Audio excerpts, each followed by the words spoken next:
With the same audacity that marked their incursion into Russia a week ago, Ukrainian forces say they're advancing, here on patrol in a village in the Kursk region. What looks like a civilian is apparently unmoved by their presence. The vehicle bears the white triangle insignia of this Ukrainian cross-border operation. There is no sign of resistance. Briefing President Zelenskyy, the head of the army, said they were making ground.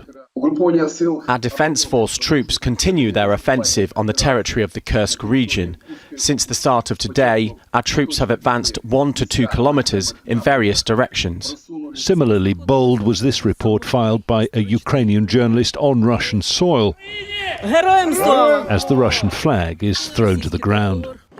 The reporter explains that she arrived in the Kursk region with a Ukrainian convoy delivering aid to civilians.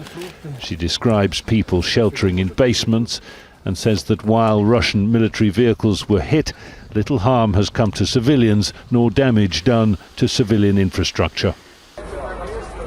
Russian sources, meanwhile, tell a different story, with pictures being broadcast online of evacuees from the Kursk region, some said to be in need of medical attention.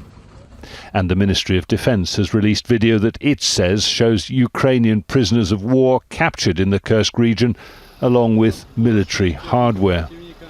And with a clear Russian response on the ground yet to materialise, there was this from a senior Foreign Ministry official.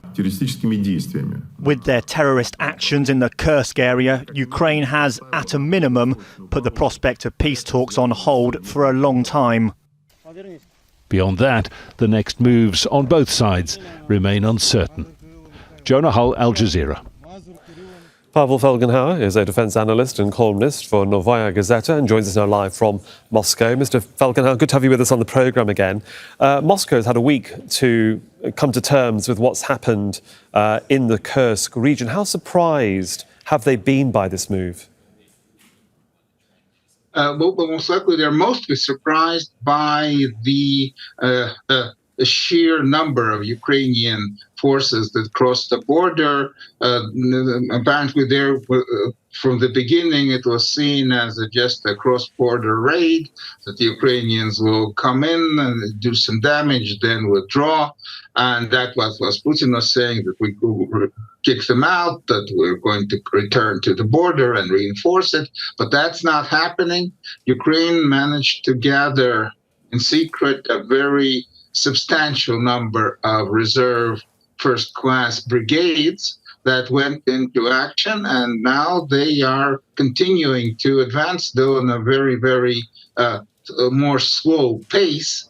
But still, Russia is struggling just to stop that advance, let alone push them out. 24 hours ago, I asked a Russian official whether this was a failure of intelligence from Moscow for not seeing what could have happened in Kursk. What's your opinion about the intelligence failure? Is it a failure? Well, sure, it is a failure. I mean, actually, this was a big surprise for the West that Ukraine apparently had gathered such a capability for offensive action. I think it was a surprise to many in Kiev, actually. No one thought that this was very kind of well-prepared, kept in great secret, this counteroffensive. But still, it should be noted that Ukrainian success is still a tactical success. They have grabbed territory. They have kind of mixed up Russian overall plans. But this offensive in the north and this breakthrough has not yet brought strategic fruit. I mean, this is not changing entirely the face of the war. Indeed, it isn't. And I mean, the Russian president in the last 24 hours has lashed out at Western nations for their apparent support of Ukraine's tactics here.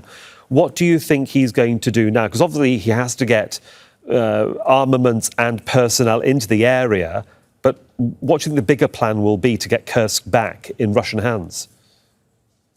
Well, that's a bit of a problem, because it seems that during this many months of offensive in Donbass, Russia had ran out of, to a large extent, of battle-ready reserves. So, I mean, the forces right now, they're bringing in reserves, they're kind of slow down the Ukrainian offensive. Maybe they can stop it, but gathering enough to push them out, they need to do something very radical, and it's not clear how that's going to be done, because of course Moscow does not want to pull out from pieces of Donbass that were taken back with such loss of money and lives, to push the Ukrainians out of Kursk. So it's a bit of a dilemma right now for the Kremlin, what comes next. And it's a dilemma for the Ukrainians, what they do next.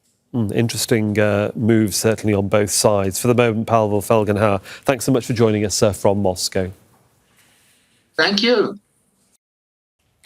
Make sure to subscribe to our channel to get the latest news from Al Jazeera.